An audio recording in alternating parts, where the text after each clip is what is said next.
অসুস্থ বানাইছে, বিকলাঙ্গ বানিয়েছে। এই 19 দিনের আন্দোলনে 17 বছরের স্বৈরা শাসক লেডি ফেরাউন এই হাসিনার মস্তক খান খান হয়ে নিজস্ব বিমানে এই মাল ভারতে পালিয়ে যেতে বাধ্য হয়েছে, পালিয়ে যেতে বাধ্য হয়েছে। হে যুব সমাজ, আমি তোমাদেরকে আহ্বান জানাই, 2024-এর পরে 25 শুরু হয়েছে, 25-এর পরে 26 আসবে।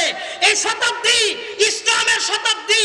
গণতন্ত্রের পিছনে নিজের মূল্যবান সময়কে নষ্ট না করে সাবিলুনা সাবিলুনা আল জিহাদ আল জিহাদের স্লোগান নিয়ে বিশ্বাসী হয়ে যে কোনো পৃথিবীর পরাশক্তির বিরুদ্ধে যদি তোমরা দাঁড়ায় যাও, ভারতের বিরুদ্ধে যদি বাংলার মানুষ গাজওয়াতুল হিন্দের প্রস্তুতি নিয়ে দাঁড়িয়ে যায়, বিশ্বের মানচিত্রে ভারত নামে কোনো রাষ্ট্র থাকবে না, রাষ্ট্র থাকবে না, রাষ্ট্র থাকবে না।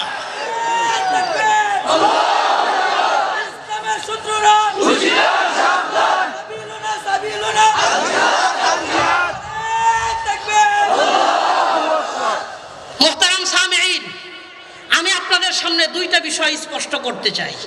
এক নাম্বার, দেশ, এই দেশ আমাদের দেশ। ধর্ম, এটা আমাদের প্রাণের ধর্ম। যে ব্যক্তি আমার ধর্মের উপরে আক্রমণ করবে, যে হাত ধর্মের দিকে সম্প্রসারিত করবে, ওই হাত আমরা ঘুরিয়ে দিব। যে হাত আমার মানচিত্রের দিকে আক্রমণের হাত বাড়াবে, ওই হাত আমরা ভেঙে দিব। দেশ আর ধর্মের ব্যাপারে কোনো কম্প্রোমাইজ করব না। ধর্ম যদি আমার ডান হাত হয়, দেশ আমার বাম হাত। ধর্ম যদি আমার ডান চক্ষু হয়, দেশ আমার বাম চক্ষু। ডান চক্ষুর গুরুত্ব আমার কাছে যেমন, বাম চক্ষুর গুরুত্ব আমার কাছে তেমন। ডান হাতের গুরুত্ব আমার কাছে যেমন, বাম হাতের গুরুত্ব আমার কাছে তেমন। তোমরা উস্কানি দাও আমাদেরকে, বাংলাদেশ বিরোধী স্লোগান দাও, বাঙালি মানুষের সাহসের কাছে হিন্দু ভিতরা 1 মিনিট টিকতে পারবে না ইনশাআল্লাহ। দেশ ধর্ম দুই ক্ষেত্রে আমরা কোনো ভেদাভেদ হব না, বলেন ইনশাআল্লাহ। দেশটা আমাদের সবার, ধর্ম আমাদের সবার। কথা ঠিক আছে নি? তারা আমাদেরকে মনে করে বিভিন্ন দলে বিভক্ত মুসলমান, এদের শক্তিটা কই? শক্তি আছে। একটা হাতের 5টা আঙ্গুল, 5টা আঙ্গুল একসাথে থাকে না আলাদা আলাদা থাকে? সবসময় কি আঙ্গুলগুলো একসাথে থাকে না আলাদা আলাদা থাকে? আলাদা আলাদা থাকে। যখন কাজের সময় হয় 5টা আঙ্গুল কিন্তু একসাথে হয়ে যায়। কথা ঠিক আছে? আমাদেরকে দেখো, বিএনপি, জামাত, জমিয়ত, হেফাজত, খেলাফত, তাবলিগ, চরমনায়, ঐক্যজোট, বাংলাদেশ খেলাফত মজলিস, কত রকমের দলে দলে উপদলে বিভক্ত। দেখো, আরে আমাদের রাজনৈতিক আদর্শ ভিন্ন হতে পারে, রাজনৈতিক প্ল্যাটফর্ম ভিন্ন হতে পারে, নেতা নেত্রী ভিন্ন হতে পারে, স্লোগান ভিন্ন হতে পারে। দেশ যদি আক্রান্ত হয়, ধর্ম যদি আক্রান্ত হয়, নবী রাসূলের বিরুদ্ধে যদি কেউ কটূক্তি করে, আল্লাহর বিরুদ্ধে যদি কেউ স্লোগান দেয়, কোরআন সুন্নাহর বিরুদ্ধে আইন যদি কেউ পাশ করতে চায়, বিএনপি বুঝি না, জামাত বুঝি না, জমিয়ত, খেলাফত, তাবলীগ, চরমনায়, ঐক্যজোট কিচ্ছু বুঝি না। সব দলের পরিচয় ভিন্ন গিয়ে মুসলমান এক কাতারে চলে আসবে, এক কাতারে চলে আসবে।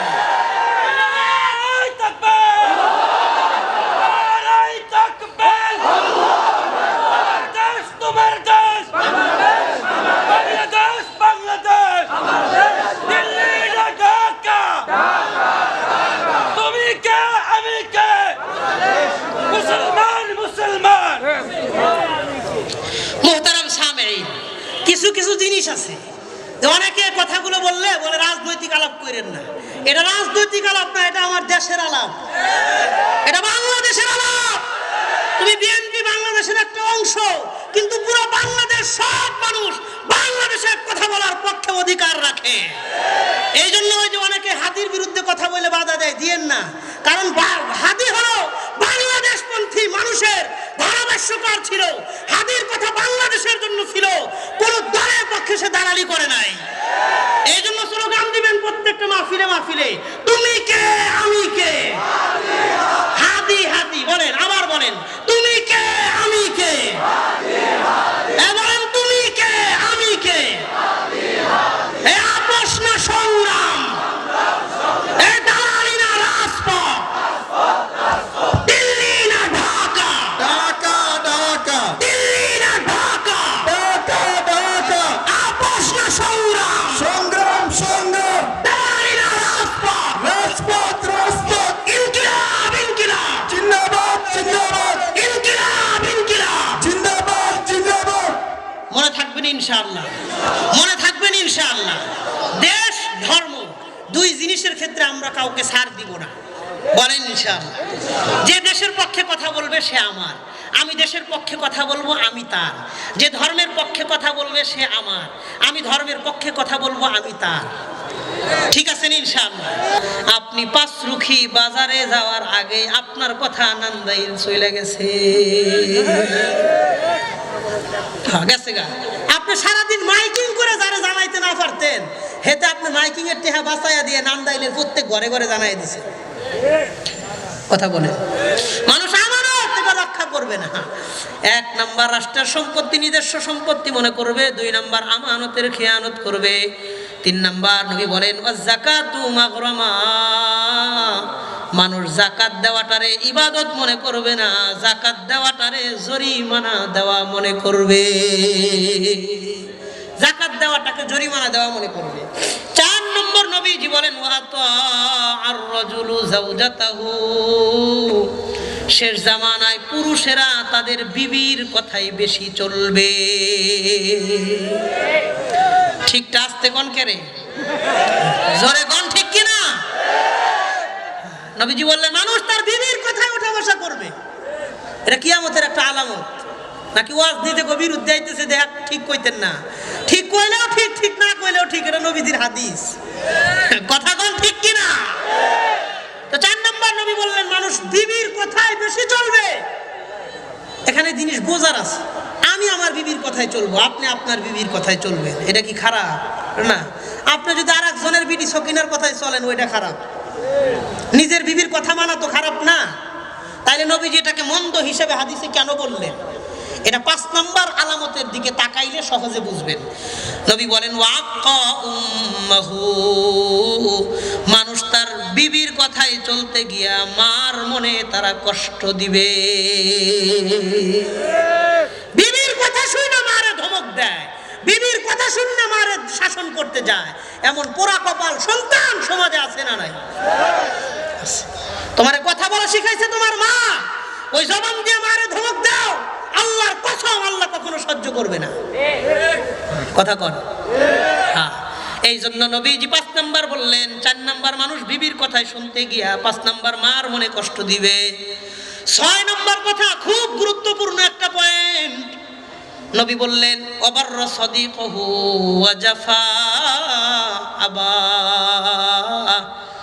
6 নাম্বার মানুষ তার বন্ধুকে বড় আপন মনে করবে, যুবক মানুষ তার বন্ধুরে বড় বিশ্বাস করবে, আপন মনে করবে। 7 নাম্বার ওয়া জাফা আবা, আর নিজের বাবাকে তারা পর মনে করবে। বন্ধুরে যতটুকুন বিশ্বাস করে তার বাবারে অতটুকুন বিশ্বাস করে না। কয়টা অ্যাকাউন্ট, কোন জায়গায় কত টাকা আছে সব বন্ধু বান্ধব জানে, মা বাবা কিচ্ছু জানে না। তার বেতন ছিল 25,000, বেতন বাইরে হয়েছে 30,000, 5,000 টাকা বাড়ছে, বন্ধু বান্ধবরে লয়ে নান্দাইলকে পার্টি দিতেছে, খাওয়াইতেছে, কিশোরগঞ্জে নিয়ে খাওয়াইতেছে। মা বাবারে জানাইও না যে আমার বেতন বাড়ছে। কেন? জানাইলে আগামী মাস থেকে 500 টাকা বেশি করে দেওয়ান লাগবে। এখন তো 1500 দেয়, যদি জানে বেতন বাড়ছে তাহলে 2000 করে দেওয়ান লাগবে, এই জন্য মা বাবারে জানায় না। এমন আদর্শ সন্তান সমাজে আছে না নাই? এই কথা বলেন, আছে না নাই? তাইলে 6 নাম্বার নবীজি বললেন মানুষ বন্ধুরে কিয়ামতের আগে বড় বেশি আপন মনে করবে। 7 নাম্বার নিজের বাবাকে তারা পর মনে করবে। 8 নাম্বার কথা নবীজি বলেন ওয়ারতাফাতিল্লাহ সুয়াতু ফিল মাসাজিদ, শেষ জামানায় মসজিদের মধ্যে গন্ডগোল হট্টগোল মসজিদে বেশি হবে। মসজিদ লয়ে আলোয়া মানুষ ঝগড়াঝাটি করবে। আহারে, পুরাতন এলাকার মধ্যে আগে মসজিদ ছিল একটা মসজিদের মধ্যে ঝগড়া লাগছে, ঝগড়া লাগে মসজিদ হয়েছে 2টা, ওই 2টার মধ্যে আবার ঝগড়া লাগে মসজিদ হয়েছে 4টা। বর্তমান সমাজের মধ্যে 5 নাম্বারটার ঝগড়া চলতেছে। টাকা পয়সা কোনো বেশি হলে আলাদা মসজিদ করে, ওর মসজিদে আমি নামাজ পড়বো, ওর থেকে আমার টাকা কম, ও সভাপতি হেনে আমার নামাজ পড়ান লাগবো, নানান রকমের চিন্তা ভাবনা করে। নিজের ঘরের কোনায় মসজিদ, নামাজ পড়ে না, ওই 1 কিলোমিটার দূরে গিয়ে নামাজ পড়ে, জামাত চলে যায় তারপরে এনে নামাজ পড়ে না। চিন্তা করেন, শত্রুতা কোনো ব্যক্তির সাথে করলো না আল্লাহর ঘরের সাথে করলো। আল্লাহর ঘরের সাথে, এটা কইরেন না। তাইলে 8 নাম্বার, মানুষ মসজিদ নিয়ে ঝগড়াঝাটি বাড়বে। 9 নাম্বার কথা নবীজি বলেন, ওয়াকানা যাইমুল কওমি আরজালাহুম, সমাজের মধ্যে দুশ্চরিত্র, অশিক্ষিত, লম্পট মানুষরা সমাজের নেতা হবে। এটা নবীজির বক্তব্য। ওয়াকানা যাইমুল কওমি আরজালাহুম, দুশ্চরিত্র, অশিক্ষিত মানুষরা সমাজের নেতৃত্বে আসবে। এটা 9 নাম্বার কথা। কথাটা বুঝছেননি সবাই? 10 নাম্বার নবীজি বলেন, ওয়াউক্রিমার রাজুলু মাখাফাতা শাররিহি, মানুষ মানুষকে ভয়ে সম্মান করবে, মন থেকে সম্মান করবে না।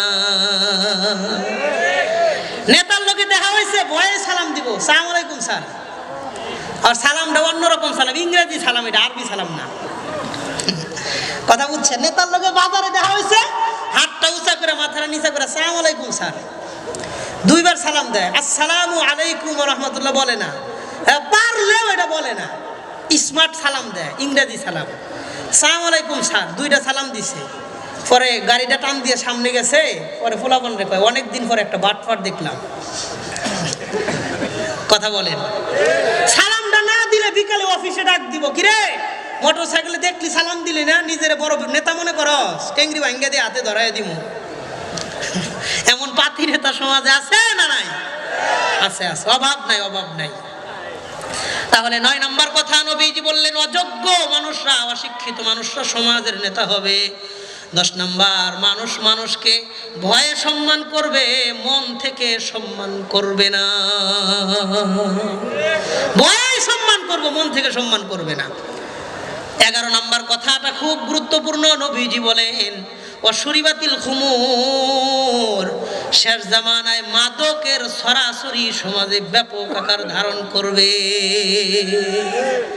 অশুরিবাতিল খুমুর, খুমুর এটা বহুবচন শব্দ, এক বচন না। খমরুনের বহুবচন খুমুর, প্লুরাল শব্দ, সিঙ্গুলার না, বহুবচন। নবী বললেন মাদক যুব সমাজের কবরকে ধ্বংস করে দিবে। প্রত্যেকটা ঘরে ঘরে, দোকানে দোকানে, ঔষধের দোকানে মাদক বিক্রি হয়, আমি আপনি টের পর্যন্ত পাই না। কথা কন ঠিক কিনা? এই জন্য আমি যুব সমাজদেরকে আহ্বান জানাই, ভাই এই মাদকের পিছনে পড়ে সময় নষ্ট, টাকা নষ্ট, স্বাস্থ্য নষ্ট, চরিত্র নষ্ট, দুনিয়ার সব কিছু বরবাদ হয়ে যায় শুধু মাদক। শুধু একটা মাদক তার ভবিষ্যৎ নষ্ট করে দেওয়ার জন্য যথেষ্ট। কথা কন ঠিক কিনা? এই জন্য এই দুনিয়ার নোংরা আদর্শের পিছনে না পড়ে সাহাবীওয়ানা জীবন আপনাইতে হবে। সাহাবীওয়ানা জীবনের রং ধারণ করো।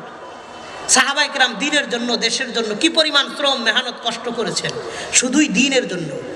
আর আমরা যুব সমাজ, অধিকাংশ যুবক সমাজের দ্বারা দ্বীনের কোনো উপকার হয় না, খুব কম, খুব কম। আল্লাহ আমাদের বোঝার তৌফিক দান করে।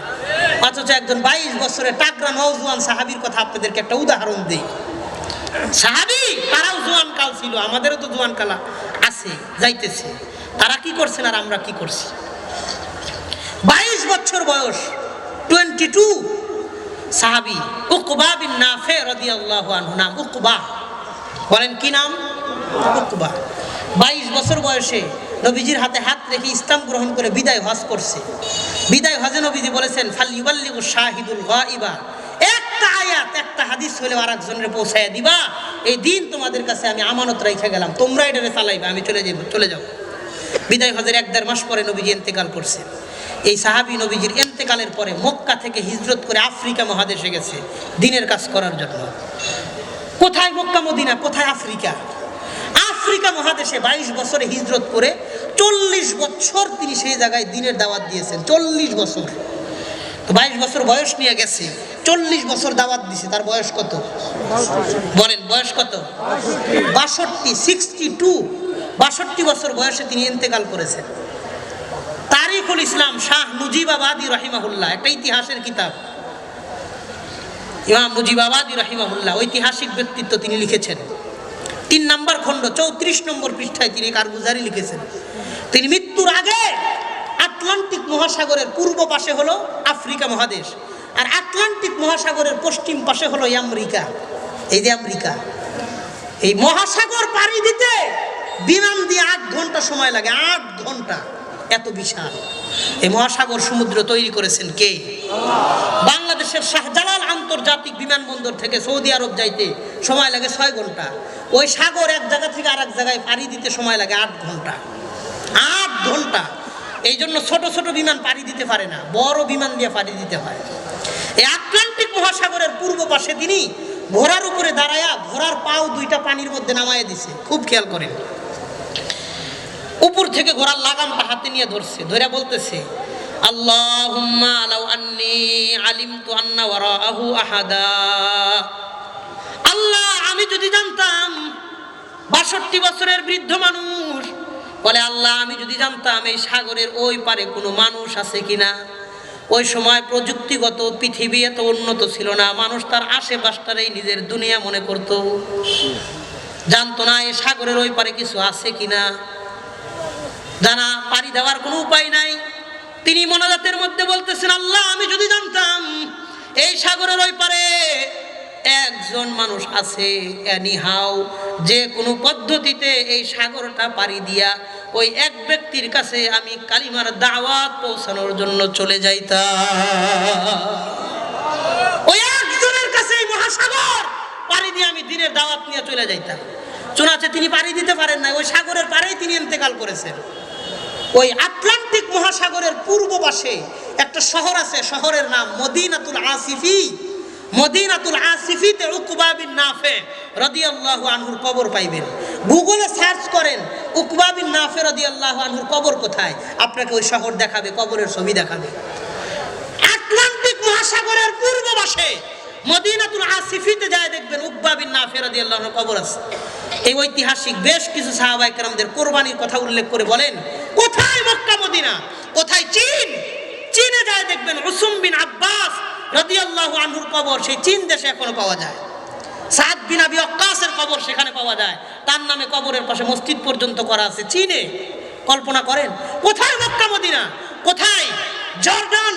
সেই জর্ডানে যায় দেখবেন যায়েদ বিন হারেসা, জাফর তাইয়ার, আব্দুল্লাহ বিন রাওয়াহা রাদিয়াল্লাহু আনহুম, নবীজির বিখ্যাত বিখ্যাত বিখ্যাত 3 জন সাহাবীর কবর সেই জর্ডানের ভূমিতে আজ পর্যন্ত পাওয়া যায়। কোথায় মক্কা মদিনা, কোথায় তুরস্ক। তুরস্কের সাবেক রাজধানী ইস্তাম্বুল, বর্তমান রাজধানীর নাম হলো আনকারা। তুরস্কের সাবেক রাজধানী ইস্তাম্বুলে নবীজির সাহাবী আবু আইয়ুব আনসারী রাদিয়াল্লাহু আনহুর কবর এখনো তুরস্কে পাওয়া যায়। বিভিন্ন মোড়ে, ডাস্টবিনে, ময়লার বস্তায়, ড্রামের মধ্যে, নদীতে, পুকুরে, বিভিন্ন জায়গায় মানুষের মরা লাশ পাওয়া যায়। কথা কোন ঠিক কিনা? কে মারছে জানে না, কেন মারছে এটাও জানে না, অন্যায়ও জানবে না। যে মারতেছে সেও জানে না যে আমি হেরে কেন লেগে মারতেছি, টাকা পাইছে মারতেছে। অপরাধ কি অন্যায় কি জানে না। কথা বলে 5টা কথা বলা হলো। 1 নাম্বার এলেম উঠে যাবে, 2 নাম্বার ভূমিকম্প বাইরে যাইব, 3 নাম্বার সময়ের বরকত নষ্ট হয়ে যাবে, 4 নাম্বার আমানতদারিতা উঠে যাবে, 5 নাম্বার খুন খারাপি বেড়ে যাবে। বলেন এই 5টা অন্যায় বর্তমান যুগে আছে না নাই? আছে। আমি 3টা হাদিস বলছিলাম, 4টা হাদিস বলবো, একটা বললাম বুখারী শরীফের 1036 নাম্বার হাদিস। 2 নাম্বার ইবনে মাজাহ কিতাবের 4019 নাম্বার হাদিস, 4019 4019 নাম্বার হাদিসের বর্ণনা। ওয়ান আব্দুল্লাহ ইবনে উমর রাদিয়াল্লাহু আনহুমা قال, আব্দুল্লাহ ইবনে উমর হযরত ওমরের সন্তান, তিনি বলেন আকবাল আলাইনা রাসূলুল্লাহ সাল্লাল্লাহু আলাইহি ওয়াসাল্লাম ওয়া ক্বালা ইয়া মাশারাল মুহাজিরিন। নবীজি একদিন আমাদের কাছে আসলেন, আসার পরে সাহাবায়ে কেরামদেরকে বললেন, খামসুন ইযা বুতুলিতুম বিহিন্না ওয়া আউযু বিল্লাহি আন তুদরিকুহুন্না। আমার কিয়ামতের আগের উম্মতদেরকে আল্লাহ তাআলা 5টা জিনিস দ্বারা পরীক্ষা করবেন। ওয়া আউযু বিল্লাহি আন তুদরিকুহুন্না, আমি তোমাদের জন্য আল্লাহর কাছে দোয়া করে যাই আল্লাহ যেন তোমাদেরকে পরীক্ষাগুলো না করেন। কিন্তু আমার পরবর্তী উম্মতদেরকে আল্লাহ কিয়ামতের আগে 5টা জিনিস দ্বারা পরীক্ষা করবেন। কয়টা? 1 নাম্বার নবীজি বলেন লাম তাজহারিল ফাহিশাতু ফি কওমিন কত্তু হাত্তা ইউলিনু বিহা। কিয়ামতের আগে মানুষ প্রকাশ্যে বসে বসে গুনাহ করবে, ওই গুনাহটারে তারা গুনাহ মনে করবে না, অন্যায় মনে করবে না। আহারে সমাজের বহু মানুষ প্রকাশ্যে স্পষ্ট কবিরা গুনাহগুলা করতেছে, আবার মানুষের সামনে বৈশা বৈশা করতেছে, এটারে গুনাহ মনে করে না। যেমন 1 নাম্বার, আপনাদের পাঁচরুখি বাজারের মধ্যে অনেক চার দোকান আছে, চা স্টল আছে, ভিতরে টিভি চলে, সিনেমা চলে। বহু মানুষ মসজিদে নামাজ পড়ে আসরের পরে গিয়ে বসে, মাগরিব পর্যন্ত ওই সিনেমা দেখে, টিভি দেখে, নাটক দেখে, ভারতীয় গান বাদ্য বাজনাগুলো শোনে। সব মানুষের সামনে বৈশা গুনাহটা করতেছে। এই মুরব্বী মনেই করে না যে এটা একটা গুনাহ, এই গুনাহটারে তিনি গুনাহই মনে করে না। এটা একটা স্পষ্ট গুনাহ, অথচ হেতে এটারে গুনাহই মনে করে না। 1 নাম্বার। নান্দাইল থেকে বহু গাড়ি ঢাকা যায়, দেখবেন সামনে একটা টেলিভিশন চলে, বাসের মধ্যে ছবি চলতেছে ব্যাপক আওয়াজে। একজন মানুষ যদি ভদ্রতার খাতিরে বলে রাস্তায় কখন অ্যাক্সিডেন্ট হয় মইরা যাইবা, পাওয়া যায় না, সিনেমাটা বন্ধ করো, হেল্পার দেখবেন মাথাটা ঘুরা, কয় আপনি আরেক গাড়িতে আসেন। কথা বলেন, এটা একটা গুনাহ, সে এটা অন্যায় মনে করতে রাজি না, গুনাহ মনে করে না। যতগুলো সেলুনের দোকান আছে, চুল কাটতে যাইবেন, গানের আওয়াজে মাথা ব্যথা শুরু হয়ে যায়, চুল কাটবেন কখন? কথা বলেন, এটা তো একটা প্রকাশ্য অন্যায়, গুনাহ। মানুষ গুনারে গুনাহ মনে করবে না। নবীজি বললেন, লাম তাজহারিল ফাহিশাতু ফি কওমিন কত্তু হাত্তা ইউলিনু বিহা। শেষ জামানার মানুষেরা গুনারে গুনাহ মনে করবে না, যে এলাকার মানুষ গুনারে গুনাহ মনে করবে না, ইল্লা ফাশা ফিহিমুত তাউন ওয়াল আউজাউল্লাতী লাম তাকুন মাযাত ফি আসলাফিহিমুল্লাযীনা মাযাউ। ওই এলাকার মধ্যে আল্লাহ তাআলা 2টা শাস্তি দিবেন। 1 নাম্বার, ইল্লা ফাশা ফিহিমুত তাউন, ওই এলাকার মধ্যে আল্লাহ তাআলা মহামারী তৈরি করে দিবেন। 2 নাম্বার, ওয়াল আউজাউল্লাতী লাম তাকুন মাযাত ফি আসলাফিহিমুল্লাযীনা মাযাউ, ওই এলাকার মধ্যে এমন এমন রোগ বালাই আল্লাহ তাআলা নতুন নতুন রোগ দিবেন, আগের যুগের মানুষেরা ওই রোগের নাম পর্যন্ত কোনোদিন শোনে না। নতুন নতুন রোগ দিয়ে এলাকার মানুষদেরকে আল্লাহ দুর্বল করে দিবেন, তারা গুনারে গুনাহ মনে করে না। 1 নাম্বার, যে এলাকার মানুষ, কোন এলাকার মানুষ শেষ জামানায় গুনারে গুনাহ মনে করবে না। 2 নাম্বার, নবী বলেন, ওয়ালাম ইয়ানকুসু আল মিজানা ওয়াল মিকিয়াল, শেষ জামানার ব্যবসায়ীরা মানুষকে ওজনে কম দিবে।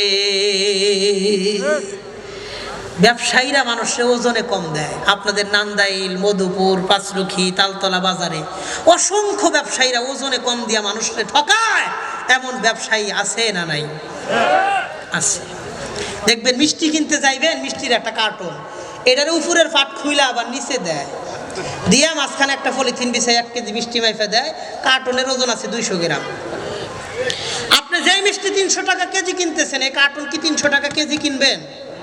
আপনি যদি বলেন এই কার্টনের ওজনটা মাইনাস করো, মাইনাস করে 1 কেজি মিষ্টি দাও, কইব নিলে আপনি নেন, নাইলে আর এক দোকান তেলন। কথা বলেন, ফল কিনতে গেছেন, একটা পাতলা পাতলা কাগজ, ওমা নিচে তাকায় দেন, এত বড় একটা কার্টুন ধরায় রাখছে। কথাটা বোঝেন নাই? ওই কার্টনের ওজনই তো আছে 150 গ্রাম। 600 টাকা কেজি আঙ্গুর কিনে 150 টাকার কি আপনি কাগজ কিনবেন? কথা বলেন। আল্লাহ আমাদের বোঝার তৌফিক দান করেন। কথাটা খারাপ শোনা গেলে এটাই বাস্তব। সারা বাংলাদেশের 90% ব্যবসায়ী সারা দিন রাত চিন্তা করে কাস্টমারদের কেমনে একটু ঠকান যায়। কথা বলেন, কেমনে 10 গ্রাম কম দেওয়া যায়, দিন না, মানুষেরা ঠকায়েন না কেন? সারা মাস বান্দারে 8 গ্রাম, 10 গ্রাম, 6 গ্রাম, 5 গ্রাম, 15 গ্রাম, 13 গ্রাম কমায়া কমায়া ঠকাইছেন। সারা মাসে আপনি 5,000 টাকা লাভ করছেন। কম না দিলে 15,000 হইতো, কম দিছেন এই জন্য 20,000 হয়েছে, 5,000 টাকা লাভ করছেন। ওমা মাস শেষে এমন বিপদে পড়ছেন 30,000 টাকা নাই। কথা বলেন।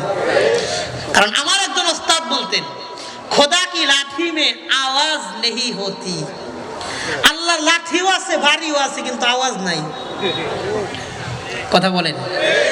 মানুষের লাঠি বাড়ি দিলে আওয়াজ হয়, আর আল্লাহর লাঠির বাড়ি দিলে আওয়াজ হয় না, নীরবে কাজ হয়ে যায়।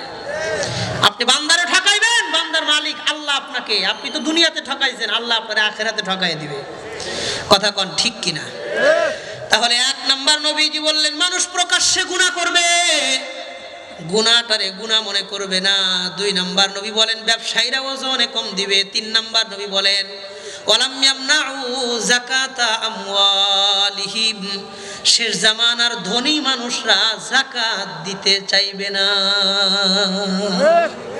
আহারে কত ব্যবসায়ী, শিল্পপতি, কোটিপতি মানুষ রমজান আসলে হিসাব করে যাকাত দেয় না, এমন ব্যবসায়ী এই এলাকার মধ্যেও আছে না নাই?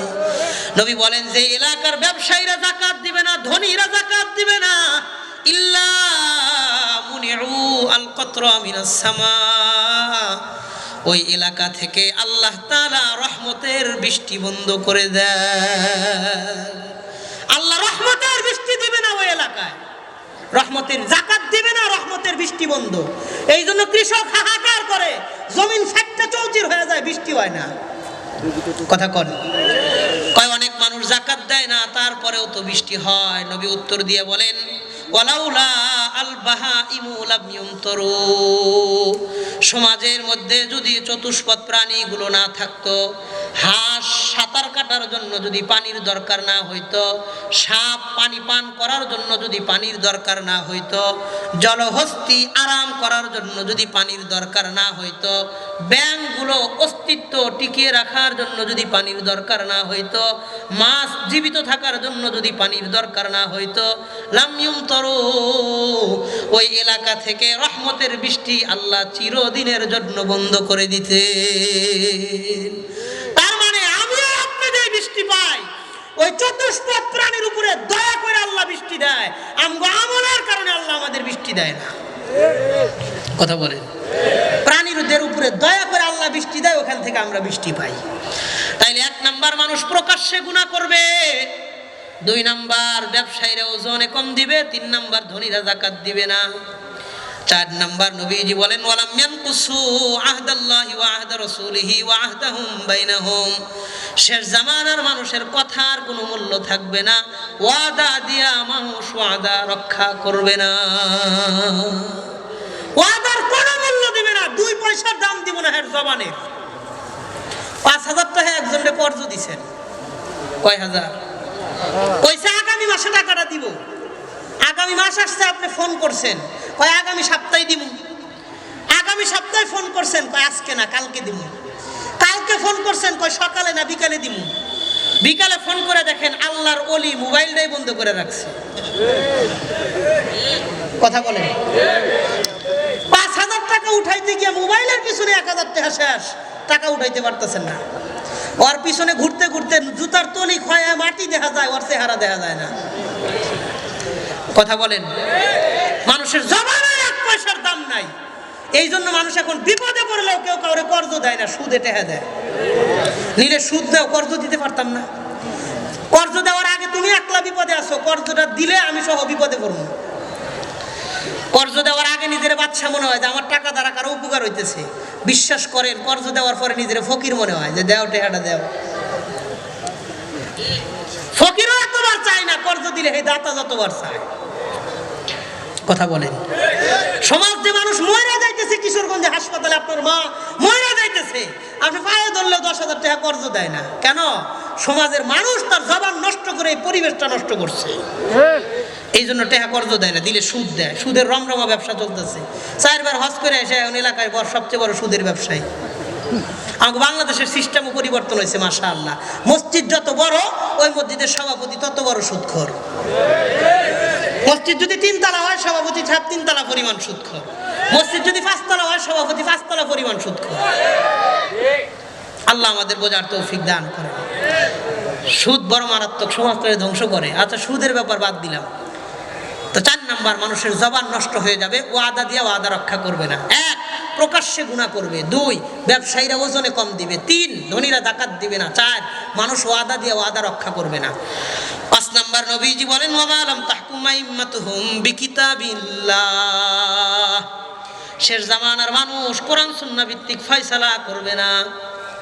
আহারে শরীয়ত বলেছে, কোরআন বলেছে 2 ভাই যা পাইবা 1 বোন তা পাবে, 1 বোন যা পাবে 2 বোন যা পাবে 1 ভাই তা পাবে, কিন্তু তারা কোরআন সুন্নাহ ভিত্তিক ফয়সালা করবে না। বাবা মারা গেছে, ভাইরা সম্পত্তি বন্টন করে নেয়, বোনদেরকে সম্পত্তি দেয় না। আরে দাদা মারা গেছে, বাপ চাচারা সম্পত্তি বন্টন করে নেয়, ফুফুদেরকে সম্পত্তি দেয় না। এমন বহুত আলেম, বহুত হাজি সাহেব, বহু শিক্ষিত, বহু অর্থওয়ালা সম্পদশালী মানুষ এলাকায় আছে না? না, বোনদেরকে সম্পত্তি দেয় না, ফুফুদের সম্পত্তি দেয় না। এই জন্য দেখবেন অধিকাংশ মানুষের লোকে তার খালাদের সাথে সম্পর্ক ভালো, খালা, খালু, খালাতো ভাই, খালাতো বোন, সবার লোকে যোগাযোগ আছে, সম্পর্কটা ভালো। অধিকাংশ মানুষের ফুফুদের লোকে সম্পর্ক ভালো না। ফুফু, ফুফা, ফুয়াতো ভাই, ফুয়াতো বোন পরিচয় হই নাই, কথা হই না। কেন? আমি অনেক চিন্তা করে দেখছি, ফুফুরা তো সম্পত্তি পায়, এই জন্য সম্পর্ক রাখলে ঝামেলা আছে। খালারা তো সম্পত্তি পায় না, এগুলোর লোকের সম্পর্ক রাখলে ঝামেলা নাই।